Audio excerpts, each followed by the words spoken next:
The Power of Letting Go, a lecture inspired by Michel de Montaigne. Introduction. The Wisdom of Montaigne.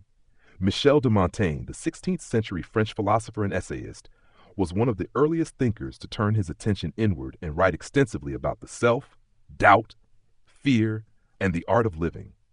Though the quote, "When you stop worrying, everything starts to go well," is a paraphrase or an interpretation of his ideas rather than a direct quote, it still encapsulates his philosophical stance. Peace of mind leads to a well-lived life.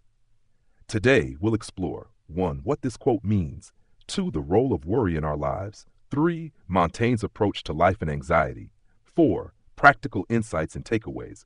Part 1. Understanding the quote. At first glance, the quote seems optimistic, even magical. Stop worrying and things will go well. But there's a deep psychological truth here.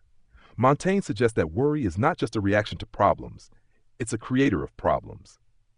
When we worry, we distort reality, we imagine worst-case scenarios, and we often end up sabotaging our own happiness and efforts. It's not that the external world magically improves when we stop worrying, but rather, our perception improves, our resilience grows, we respond better, and so outcomes get better.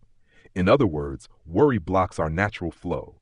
Let go of worry and you unlock your best self. Part 2. Why do we worry? Let's pause and ask, why do we worry at all? To feel in control, to prepare for danger, to feel responsible, to avoid failure or judgment. But Montaigne would argue that worry rarely helps us because it's based on imagined futures, not real facts. He writes in his essays, "My life has been full of terrible misfortunes, most of which never happened." This brilliantly captures the nature of worry. It is mental storytelling. We suffer more in imagination than in reality. Part 3. Montaigne's philosophy on worry and self-knowledge. Montaigne believed that self-reflection is the key to wisdom. He was skeptical of rigid systems of thought. Instead, he observed life, nature, and his own mind. Through this, he learned, life is uncertain. Trying to control it fully is futile. Worry is often rooted in ego. What if I fail? What will people think? True freedom lies in acceptance of death, of change, of imperfection. His essays invite us to embrace our humanity, including its doubts and limits, without being consumed by them. Part 4. How to stop worrying. Practical reflections. Montaigne didn't give step-by-step advice like a modern self-help book, but we can draw practical lessons from his work. 1. Practice present awareness. A man who fears suffering is already suffering from what he fears. Be in the moment. Worry is always about the future or the past. Pay attention to now. 2. Accept death and impermanence. Montaigne often wrote about death, not to be morbid, but to remind us of what matters. When we accept mortality, we stop worrying about trivial things. 3. Lower the stakes. Montaigne believed we often inflate our problems.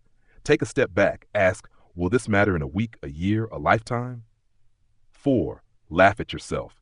Humor, humility, and self-awareness are antidotes to anxiety. Montaigne often mocked his own habits, fears, and mistakes. Part 5. When you let go, what happens? When you stop worrying, you're not denying reality. You're just trusting yourself more. What starts to go well isn't necessarily the world outside.